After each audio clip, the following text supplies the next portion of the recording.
it is much bigger than we thought it was earlier on. Welcome to the Global Indian Podcast, the world's greatest journey and the official platform for people of Indian origin. Because let's face it, we are everywhere. Welcome back to the voyage. This is Season 1, Episode 10, the final episode of the season.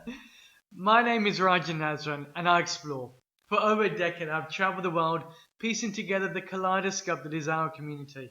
I've been held hostage, faced Ebola, and met extraordinary individuals, often in destinations that will surprise you. In this season, I'm joined by my dear friend, screenwriter, actor, and social heart, Kulvinder, and together we're taking you on a voyage for the ears as we plunge into the human experience of being a person of Indian origin and taking a closer look at the countries we now call home. This episode is an ode to what we've achieved so far. You'll be joining us as we have a quite emotive recap of the last 10 episodes, as we look back and think about the biggest conversations that really took hold of our hearts, but also presently and readdressing through the new vibes of understanding of the global Indian experience of what the recent changes globally mean. Everything from obviously COVID through to the Black Lives Matter campaign, through to the statues and the issues surrounding that in the UK. This episode is an amalgamation of it all, and it's also a direct, unfiltered conversation, like always, between Kulvinder and myself, really having a look at this thing that we call a global Indian life. I really hope that you enjoyed this episode, and don't worry, we are still back next week, but it'll be a new season. You can find out more about the Global Indian series and what we've achieved so far at the end of this podcast, as well as more details on how to touch base with us via our social media channels. As always, we have been strongly supported by our dear friends at ShareMe.com. ShareMe.com is a mobile app available at this moment in time in Portugal. It is a combination of a LinkedIn for personal trainers, due to finding out better deals for your wellness and spa treatments. It really is a fantastic app for all those who seriously are considering how to navigate these post-COVID times. Do have a look at them, and I can tell you more about them at the end of the podcast. I hope you enjoy this session. Get up and just move. Get up and just move. Get up and just move. Get up and just move. Get up and just. What stood out for you, Kuli?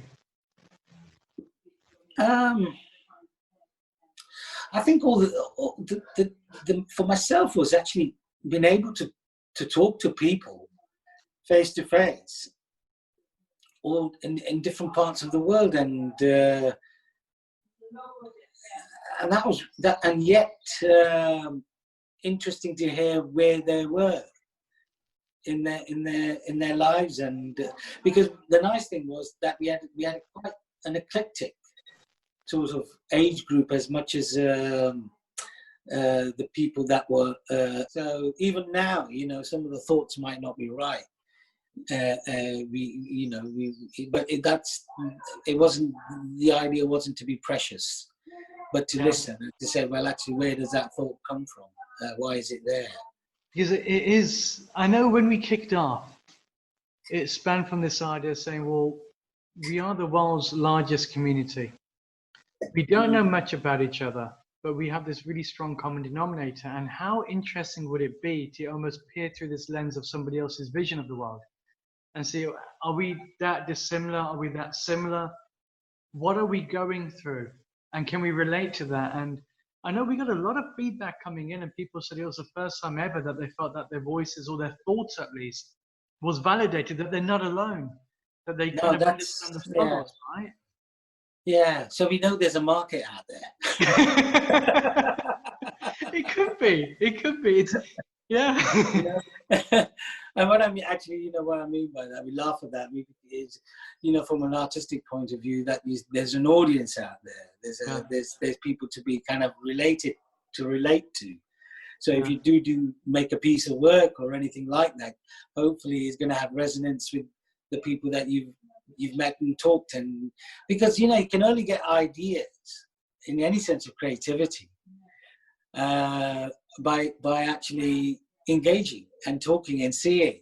So maybe that enlightens something in one's head to go, oh, that is an idea. Maybe make that happen. Because I think what was really interesting was, for me as well, was the whole history of the West Indies, the cricket. Yeah, because that had a big impact on you. Massive. And the indigenous workers and slavery, all that side came through it. And here was, we both came to that amazing conclusion. It was actually, these people aren't from that piece of the land, but yet belong there and can make paradise. Make paradise with in interaction and trying to find their differences. And the differences are not necessarily color bound, Yeah. Well, talking about color, because it's like what we were saying before, this started off at the most strangest time across the globe, right? Because you had COVID, then you've had the Black Lives Matter movement kicking off, and then you've had almost a removal of statues. And at the same token, we're in the middle of this. Yeah. And we're recording what's it like right now as a living encyclopedia of those unsung voices, those people that we don't really know much about, who are also still very part of what's happening. It's like we had Malloy, the doctor. Yeah. Right to the big. And he was in the middle of the COVID drink talking to us, and when he was telling all the injustice that was happening to the lack of the PPE and it's the PPE and everything. It has been an amazing time, and I hope there is change for it, really, because we can't keep on saying weird and amazing, fantastic, what we've been through, all these things, and then at the end of it, what is it, a wet fart? Or is it going to be something, something quite sort of organically put together and in a positive sense? In what sense are you alluding to here then, Kulli? Are you talking about a change in the sense of? No, so I can get my 3 films made. All to do with our indifferences and who we are today, and these stories should have been told 20 years ago, and why weren't they told 20 years ago? I tell you what, one of the stories that really captured the imagination, I think, was about this character Chetty Jagan in Guyana. And almost it's like one of those stories that needs to have the fan of publicity put behind it to say, actually, this guy was a person of Indian origin, but he saw beyond everything and said, at this moment in time, what are we going to do to get freedom for the entire country? And now that country is still going into the voting, and you think, well, this guy was a game changer. But it's really unfortunate that he wasn't known as a game changer across the globe. It's only in that side of the Caribbean. Well, see, I think it's a tough gig, isn't it? When you're trying to do right, even in a small scale, whether it be in a map, but I think it has to start. Okay, let's talk about it, because you're throwing it out there. Okay, so are we talking about podcasts?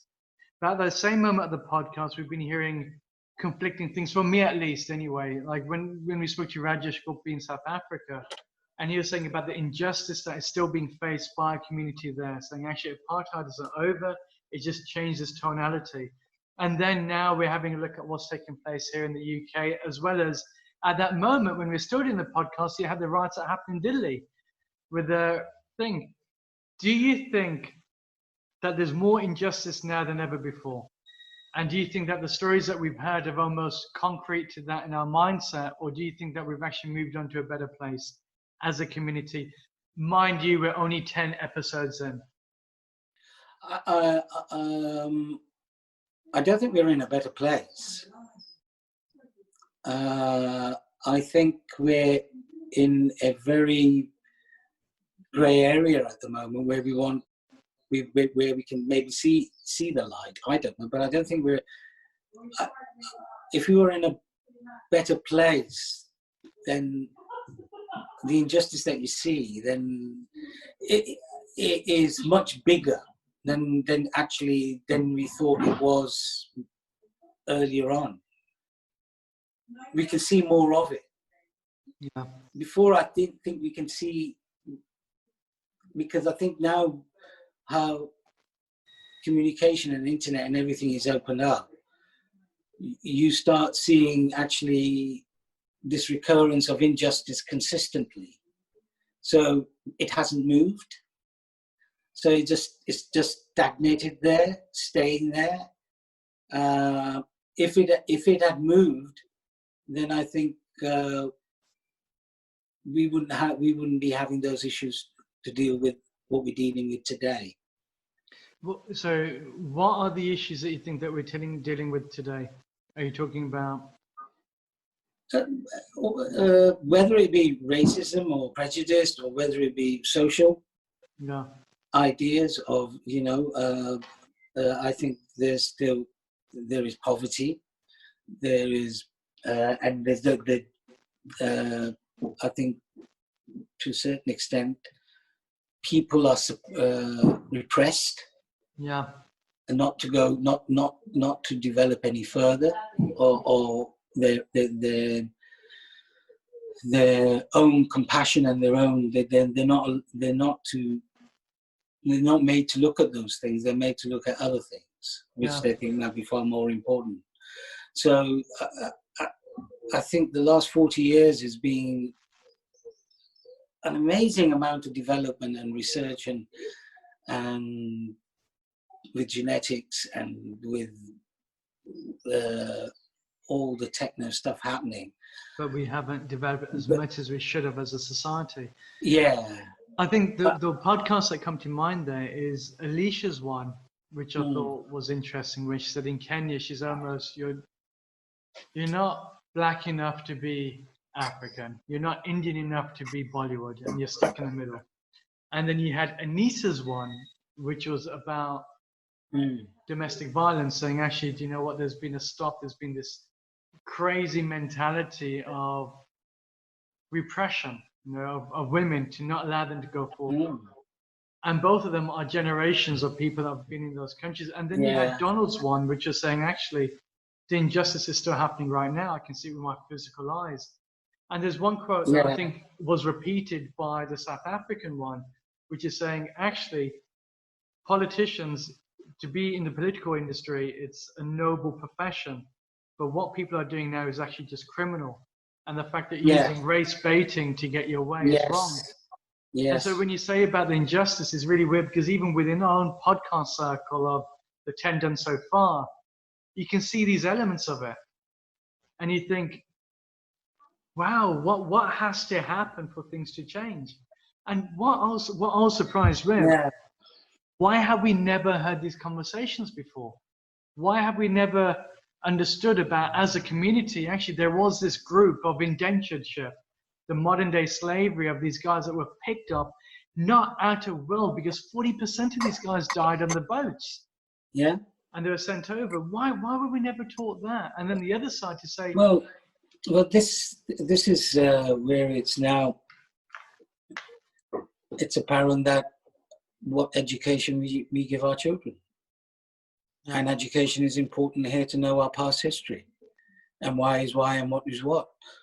And that's why in our curriculum that we don't necessarily just need to talk about the Tudors. Yeah. Because, we don't necessarily need to talk about other matters that have made what this country is, which has been, I think, in a coy, shyish way, has been avoiding to talk about. Is that the coyish, shyish way that you're avoiding by saying it right now in the podcast? Well, I have to put it right in that sense, whereas no, you've been shoving this underneath your carpet for far too long. Yeah. Now let's get it out in the open and say this country's history was made, not necessarily on on the great ideas of revolution in its industrial ideas and how we built this country. But what's the seedings of that? Where does that come from? Yeah. And who's responsible for that? And is everybody recognized within that? Has everybody got the valuable That's space right. to say, actually, That's do you know right. what? It wasn't just done to It's one like saying particular this, community. it's like saying, why did I go and write a play about Indian soldiers in the First World War? Yeah. That 1.5 million came to fight for the empire. They were all voluntary. Yet, that there were 4,000 of them were convalescent in Brighton in 1914. 58,000 lost their lives. Who were these men? There were Maori soldiers. There were soldiers from Sinhalese. They were all there. But what do we remember here? Yeah. Do we remember them? Do we remember them as much as that we think that what the white British soldier was? Do we remember? But those have to be remembered as well. Yeah. Do you know what? And that's part of history as well. Yeah. And that should be taught not necessarily just that should be taught in other schools, in other countries. What that war is. It wasn't just, it makes you feel that you've been pushed then you get pushed away from history. You said you don't know that your own ancestry, your own grandfather was fighting in Ypres at the front. Yeah. And next minute you get told, sorry, we want you out, mate. And next minute you get Brexit. Yeah. Yeah. Yeah. So the country needs to know its details as much as of its great histories. It needs to know the details of its history. Do you think one thing that struck me is when you hear about South Africa, the South African one, what Rajesh was saying was, again, the Indian community was very much part of that liberalization of South Africa. Same thing in Guyana. But yet they weren't recognized for that. It's almost like that part of the history has been hijacked for some reason. Yeah. And it's as much as we can say is about Britain, but it's also about the other countries. Have we not? Yeah. Have we not come to the stage of our own evolution of people, rather than this crazy fragmented version of skin color, to say actually what fair is fair, and we need to recognize that we are just mere custodians for the short time of the land in which we're walking on. We don't own it, we can't own the land, but we're here. But why can't we recognize each other for what we've done? Why can't we say, actually, we take as much ownership over that as you do? Now, the World War, for example, you're absolutely right. Well, you have to. There's a sense of, the first word that came in my head there was duty of care. I don't know why. Yeah, no, but I get it. You have to. I mean, if I say to myself, I am actually British and I'm responsible for slavery as much as I sit here today, I am responsible then. Then how can I make a change today to put what was done wrong by my ancestors of this country? You know what I'm saying? Interesting. And the difference there is that you're saying, I am British. Same as me, I am British. So therefore, British history is part of me. I can't just say I'm a subcontracted in Indian that's come over and therefore I'm not part of the ecosystem. No. You're saying it's whoever's born in the country then has to share that burden. You can't just offset it to one particular community. No, you can't. You've got to take that on board as well. And the great thing about it is the positiveness of that. It's not, you don't look at it in a negative form and say, oh, those are the bad times and why? No. How can we rectify that? How can we make that apparent today and to show what was Britain today and what is Britain today, what was Britain then and what is it today? Because it means that we're taking ownership of our own identity rather than having then we're taking ownership of our own identity. Yeah. And then we say, sorry, what was those statues? I'm sorry, they don't stand for what was right today. They don't stand for what we believe in as people, as British people. People today. Yeah. And I think that, yes, it reminds of us time when you could glorify that, but actually it wasn't a great time from this point of view. And I don't think it's a need of celebration in that. And I don't, if you took it apart, I mean, we've asked this question 2 or 3 times. Jimmy Savile did a lot of good work for charity, raised a lot of good money. Now, are we going to put a statue up of his? Yeah, that's interesting. We're not. We're not. Yeah. Because it doesn't, because now the history has come. We know what that history stands for someone, whether it be a child of any color or any creed, whether it be a person who looks at that and says, bloody hell, man, that was built on the sweat and the death of 4 million workers that was brought over from Africa to go and build, on the sweat and the pain of the injustice of them. And he said, actually, I can't take that on board. Yeah. Not for today. Not for today, yeah. But it's saying that actually that statue belongs to all British people.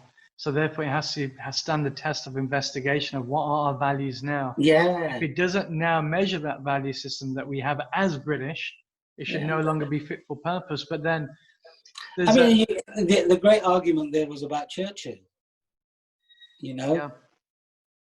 Where at one point, this is my just recent knowledge of what's been happening around here, and why they wanted to pull down Churchill's. I knew partly about Churchill's kind of ideas of prejudice and racism in particular, but there was, and yet here was the person who fought against fascism in a way. Yeah. And there was that story of I was listening to the radio when a lady rang up and says, well, Churchill, he killed 4 million Bangladeshis. Yeah, yeah. And interestingly, at that time, the presenter, who was Bangladeshi, Majid, I was listening to the on LBC, and he says, I think, does that give every reason that Churchill is a racist, that he killed 4 million? But Majid was brilliant because he actually turned around and how he kind of put it in the way he said, well, do you know the whole history of it, what actually happened and why it happened? And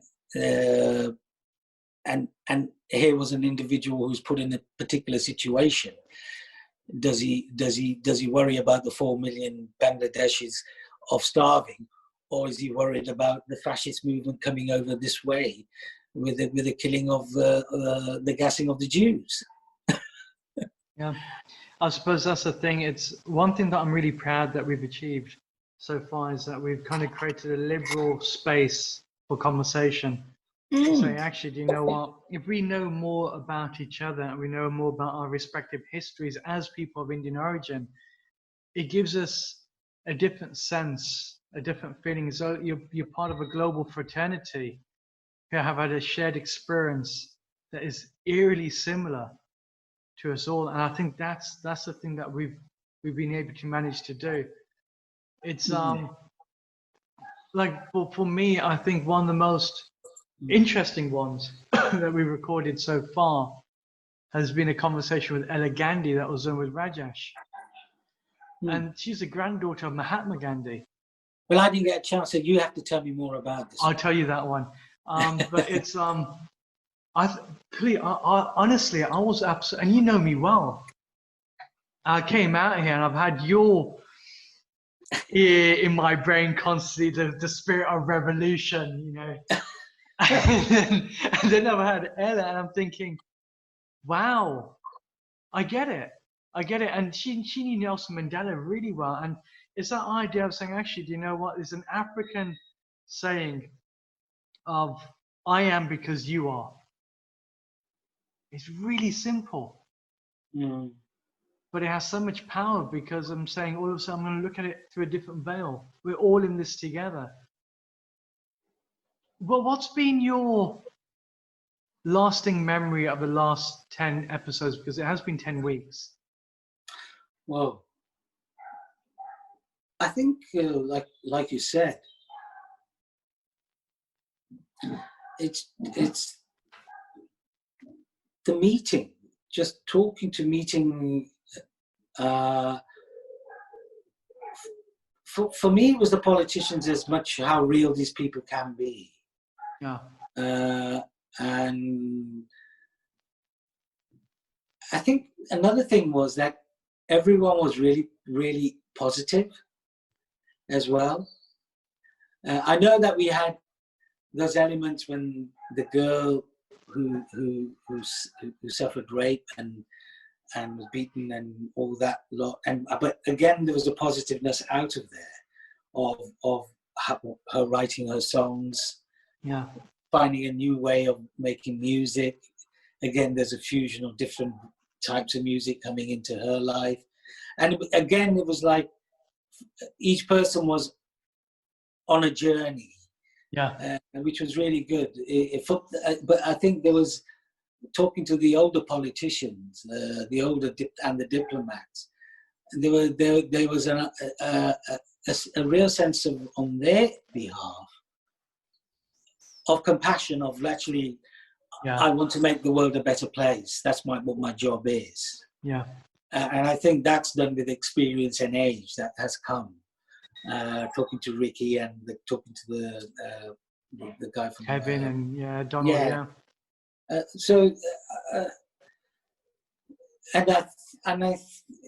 We always, when we did start, we thought to ourselves, well, this is going to be a picnic, and we forgot to even talk about our man, the cook, the chef. Yeah, just cooking with Pong. Yeah. Yeah, see, I think is when we talk how important food is, that breaks down barriers and brings us much more closer together of sharing. And how important was that Silk Road Yeah. of trade and cultures meeting, and food was such an important kind of issue, and why it was such an important issue for him. Yeah. And there was a sense of, even in then there, it was good in Niraj in that his passions were overtaken to a certain extent by in cultural or in any religious conformity. Yeah. What made his dishes interesting, as he was saying, was the vastness of the histories of the food that you were cooking, or where it had come from. Yeah. And when we were sitting there, going like, actually, the chilies were from Portuguese, the potatoes were from Ireland, and then you say, actually, what is there that was Indian? Yeah. Because it's that notion of identity, isn't it? It's like, yeah. So even through food, that was a good look. With the music, we looked as well. I think we wanted to travel a little bit more on a literal sense, but we got that with our Ricky, because him writing poetry was great. So, Kevin, yeah. Which I don't think that podcast has been put Yeah, on. not as of yet, yeah. So I think one thing was we all shared was a sense of actually a togetherness. That picnic, and I think that picnic we would have a really good party. We'll have a lot to celebrate. Because these are remarkable people, and they're there. And they chose to say, well, and one thing that I'm really pleased with is that every guest that we've had on, that veil has come off, and they've been very raw and very open in the discussions. There's not that inauthenticity. It's all been authentic. It's been, well, this is what it's like. This is what it's like to be me. We've had billionaires through to heads of state, through to ministers, through to singers, through to actors, activists, the whole works. Yeah. And yet everyone's come together and said, actually, do you know what? None of that really matters. This is what it's like to be a human being at this moment in time, in this country, going through this. And you're thinking, wow, And I think it's a very humbling experience as well, for me personally. Look at this question. I put this question to us even now. Yeah. With the stuff, all that happened with George Floyd in America, how do you think India thinks about all that? Because we did do the podcast with Jolly about being a Christian in Mumbai. No, but I think it's. I don't know. How does India sit there? We should do that. We should do a podcast on that. We should get somebody on. Yeah. Yeah. Even what does India think? Why? I mean, we know what Britain thinks. We know what probably Europe. We know what Europe sort of thinks. Well, what do you think? Well, we know it's wrong. It's injustice. It's unfair. It bloody shouldn't be happening. This guy, this killings has to stop. This kind of it's consistently going on to black people in that way. And what does India think? Would it want to get involved in issues with race problems over in America? Does it have that energy in there? Or does it say to yourself, that's your problem, you deal with it? Well, so if I read between the lines, are you saying that they would be almost throwing stones in the glass greenhouse? Is that? I have no clue. I really have no idea, because it's so many different regional bases or how much it's interesting. We should do that. I think we'll get somebody on looking at that. I mean, because the whole Floyd thing is, for me, I think the injustice that is there in a predominant fashion is that we have a great reliance on the integrity of those who have been elected to serve the common good of people. When all of a sudden that is being questioned, and then you got practical showcase of that, where a police officer, it doesn't matter about skin color, but a police officer, somebody there is murdering somebody. It makes you rethink, and it makes you think, well, where's the equality? Where is the justice in that? There's another case that happened in the US that didn't really get the banner publicity. It's about the Gujarati guy in Texas. He got 70-year-old guy that got beaten up by a police officer.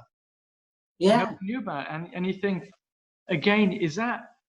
And it's something that I can't comprehend, to be honest, because I've never seen that. Like in the UK, we are so fortunate. And I don't think we can turn around, and there's a part of me that feels it. But are we that fortunate? Is that the feeling? Because the feeling here is, yes, all right, well, the riots in 92 or the riots that happened, or when the riots were happening, or this stance at the moment.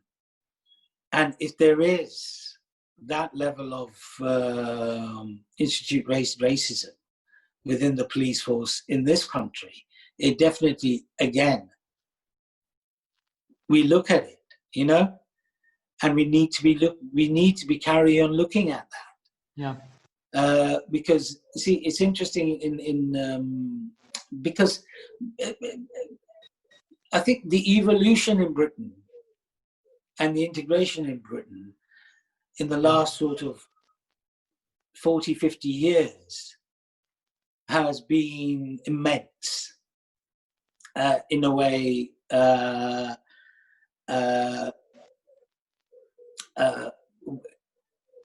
For the development of the country anyway. Yeah. But that fluctuation, I think it's sort of the ideology, what Britain stood for, submitted, Yeah. It went, no, okay, cool, because I tell you what, if we start messing about, Britain itself would have been in great trouble. I mean, Windrush coming over, why were they coming over? The Indian Ugandans, when they come over, or any other communities that have been coming over in the last 40 years, has actually ended up being the infrastructure of this country. Yeah. So whether that was planned or looked at, or whether that was, say, that's the only way that this country is going to survive, I think was probably the idea at the end. So, and within the laws it had written and the justification of that laws, now what we're trying to do is we're questioning those laws within this country for those equalities. And we get pushed aside a bit, then we start doing a little, we fight a little bit more, we get pushed as we're still within there. whether it's on the extremes of America, of that physicality, when you see it in that form, I don't think we see it in that form, but we see it maybe in other forms, you know? Does that answer anything? No, I understand where you're coming from. I'll say that. I understand where it's different because it's an interesting one. I was actually speaking to my neighbour today. Going to the initial idea, what you said, but I don't think it's changed. I think it hasn't changed, and I think it's more enlightened. Okay, so say for example, we're in the UK. We are fortunate here. I know. So when we had the Rajesh one, after that one came out, the first comment we had on Instagram was Indians should go back home. And you're thinking, and that was from a person in the UK. And on his Instagram handle, it said, "I'm against racism." And you think, is that where we are right now? You know, I'm against racism as long as it's not against my race, type of thing. You know, you think, okay, fair enough. It's good for you. Keep it there. My point being, we're in the UK, we're here. And I find that this is a very liberal place, but I know you're going to say, Rajan, but it's different because it's not as liberal and as open as it could be. Have I faced racism in the UK as much as have I faced the ignorance of not knowing about my identity in other countries? Well, yeah, of course. You know, I was born in Birmingham, for God's sake. It's not like the bourgeoisie in any sense of the word.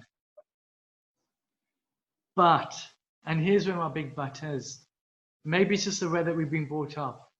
If I go for a job and you don't want to give me a job based upon your perception of my identity, well, Kuli, you know me more than a lot of people. What would I do? I'll say, well, screw you, screw your job. I'm going to set up a company to compete with you directly. If you're not going to give me the ecosystem, I'm going to set it up myself. I don't need you to give me any permission because that's not the Britain that I know. It's a free market system. And as a free market system, it's saying, well, if I can find a way, I'm going to do it. Is that right or wrong to say there is institutionalized racism there to a degree? I've seen it in the education sector as well. But Britain is still a very liberal place compared to a lot of other places I've been to. There's countries I've been to that if you are a person of Indian origin there, you are in trouble. I saw it in Sierra Leone when I had in Guyana with the current government that was there. You know, they did not want to work with me based upon my skin color. They made it very clear. See what make it now? You look at that case of the girl who went and joined ISA. Yeah. Fatima Begum. Shamima Begum or something. Yeah. Shamima Begum. It's interesting. Even now, this country considers her to a certain level as a British citizen. They have to. She has to come back here.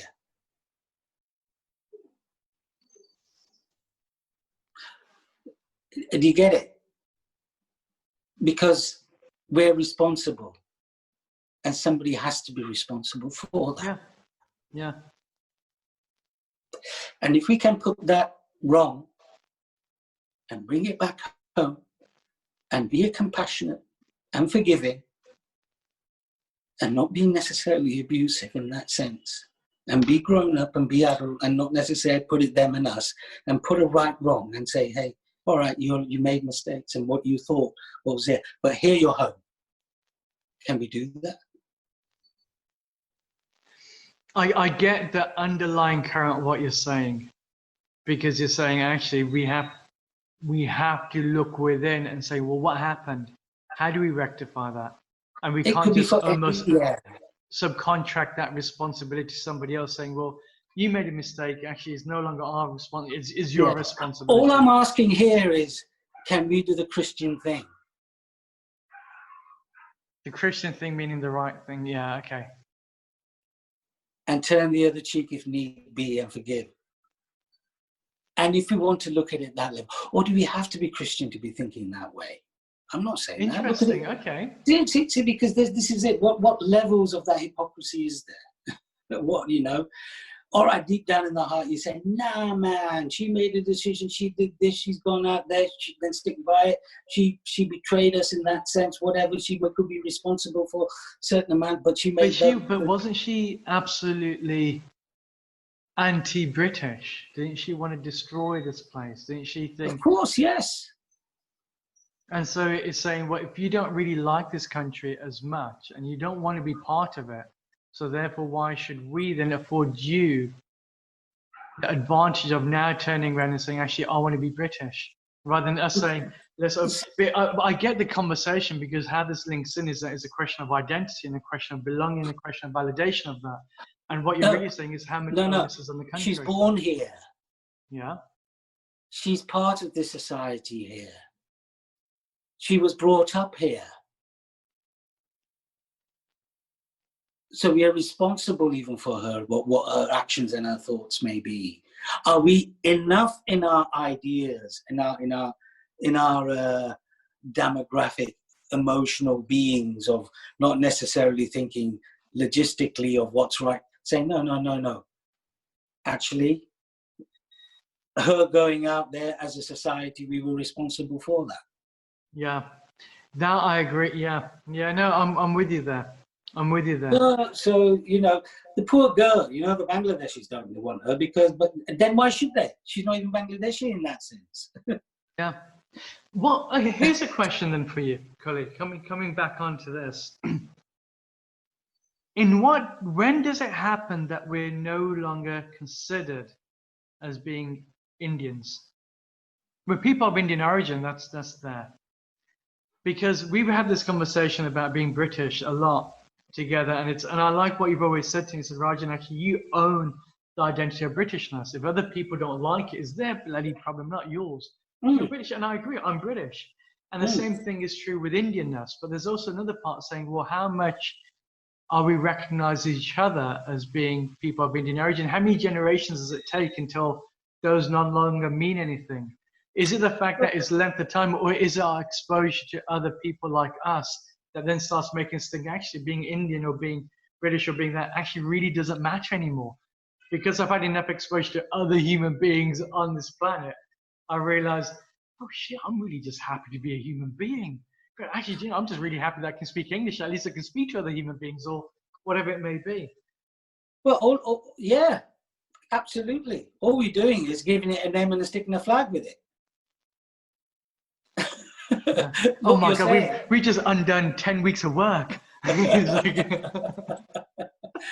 Exactly. See, because the identity, what that Britishness is, for me or whatever. Yeah. My neighbour might not agree with that, what that Britishness is. You know what I mean? Yeah. But it's what I think what should be British, and I want it might be saying that, but that's the identity you start to build. And when in the environment, when you see that there is injustice, and you say, well, actually, that's not British for me. What we want to put that right so we can make it British. Yeah, and that's the same thing. I think that's the same thing of this notion of Indianness. Yes. So All actually, that's not all you've done Indianness. is put humanity and put a flag on it and giving it a name for yourself. And you say, well, that's what this humanity, Britishness stands for me as much as humanity. Yeah, because it's the only lens that is available to us right now to say, actually, this is what I can identify myself with. And I think the more one starts to travel, the more you start feeling the beating heart drum of every single location. You start realizing, actually, wow, what I thought was Britishness was actually Kenyanness, or oh my God, it's Italianness, or it's Caribbeanness. Oh my, wow, I really am the United Nations of See, because what we've had is great, because what we've had here in the last 50 years is really, really, like I say, that big fluctuation of the world coming here. Yeah. And actually still wanting to come here. Yeah. And wanting to be part of here.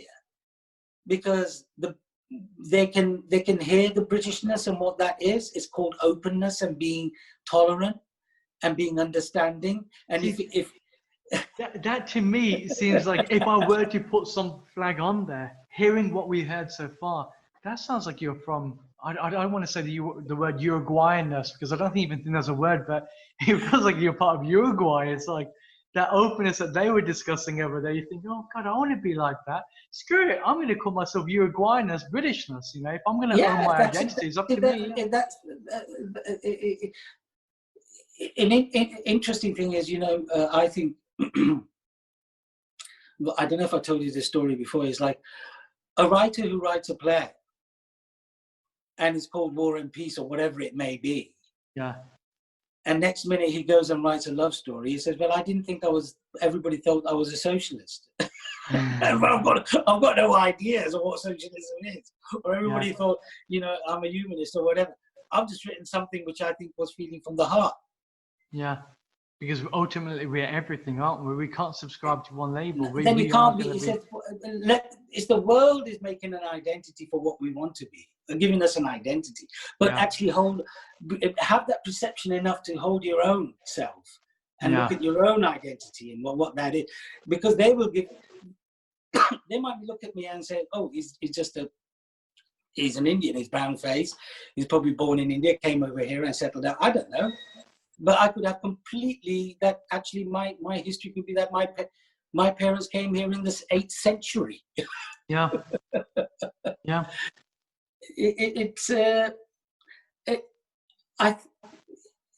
It's interesting what people will make a perception or a stereotype or pigeonhole people into certain things.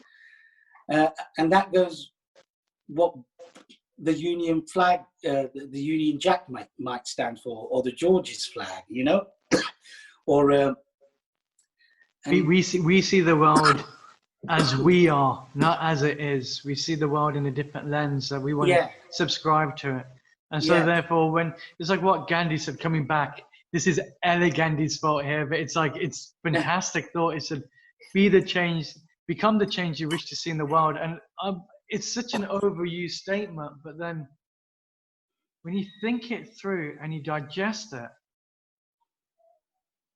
the geniusness is in its simplicity, because it really is true. Can I be that change? Can I proudly walk around with people of Indian origin? Can I proudly walk around with the Pakistan flag, rather than having my notion of what you prescribe to me, but say this is equally a country of people who are looking to get ahead in life? Or can I walk around with the flag of St. Kitts, or can I walk around with the flag of Afghanistan or Iraq or of England, and not allow your perception of how I behave to impact my thoughts?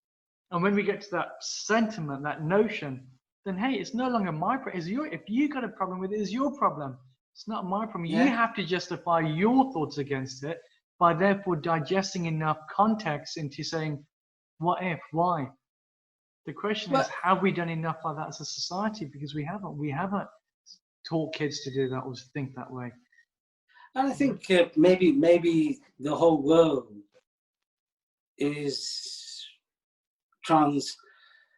into evolution. It's changing. Transgressed. It could be changing. It could be going forward in what the new thought might be.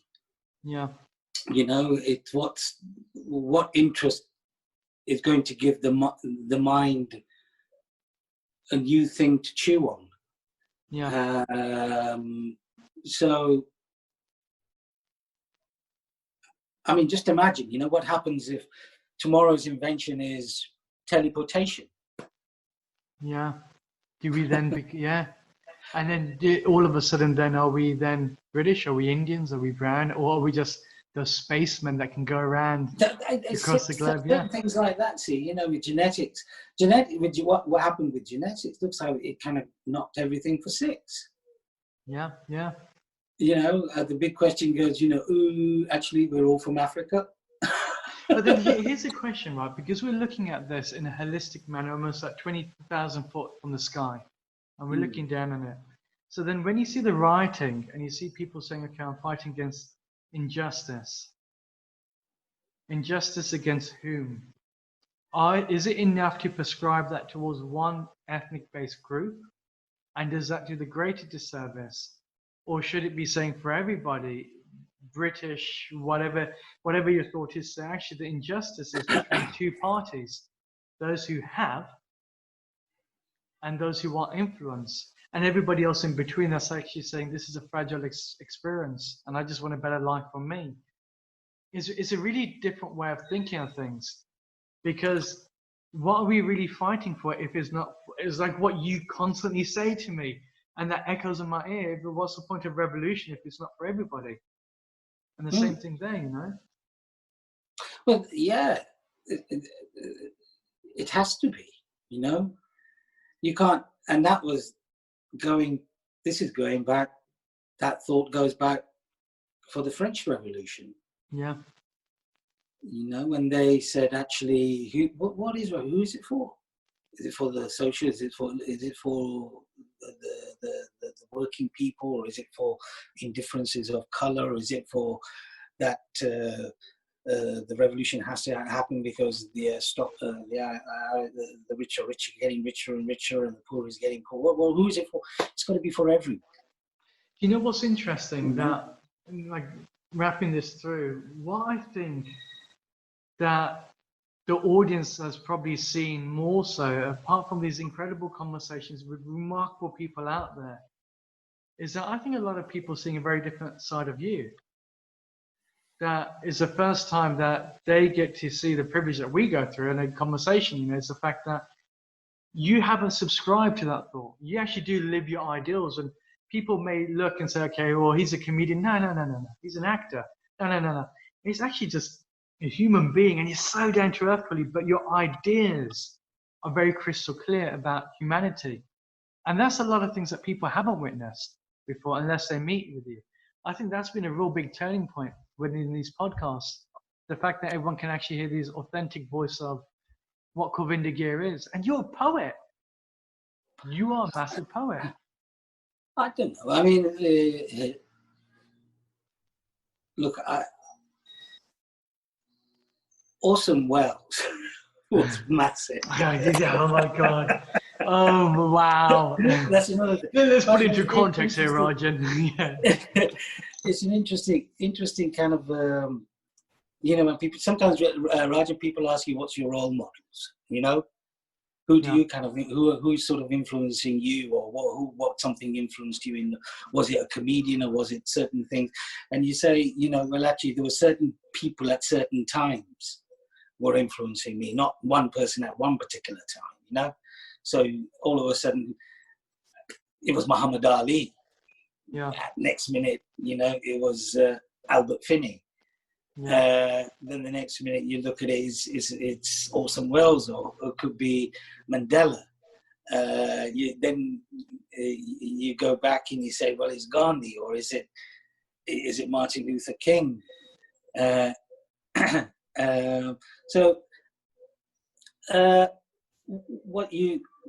think the journey for me is only beginning in that sense, I think. Yeah. And what I mean by that, as a person, the simplicity is the best thing. You can't the idea is sometimes to complicate it. It can lead you into many different variables and ideas, but the simplicity is, I think, is the existence in everyone. And sometimes that simplicity comes through submission, and humility, I think, is important. I don't like to identify them, because I think there should be natural forms in an individual. When we see something suffer, or we see something not right, it hurts inside too much. Of course it does. And what a fantastic episode. I'm sure you agree. It's quite emotive, actually, because these are issues that are close to our hearts. And as you can imagine, when we are doing the podcast and the recordings, sometimes we do have to edit, because the conversations are a lot longer than what you hear, and they are equally as enthralling, and they get really deep, and they're just fantastic conversations. As always, I just want to thank you for listening to this podcast. It really does mean a lot. The fact that we're looking to build this living encyclopedia of this global notion of Indianness is fantastic. And we could not do it without your support, without you tuning in on any of the media platforms that we have, and also for you guys sharing this platform out there to your friends, families, and other global Indians. As always, if you have a story or something that you would like to share with the entire tribe, contact us via our social media. You can find us on Instagram, on my personal account, which is at the Nazrans. You can find us on Twitter, Global Indian Pod. You can even find us on YouTube if you just type in Global Indian Series, and you'll see the podcast there. As mentioned earlier, we are proudly supported by our dear friends at ShareMe.com.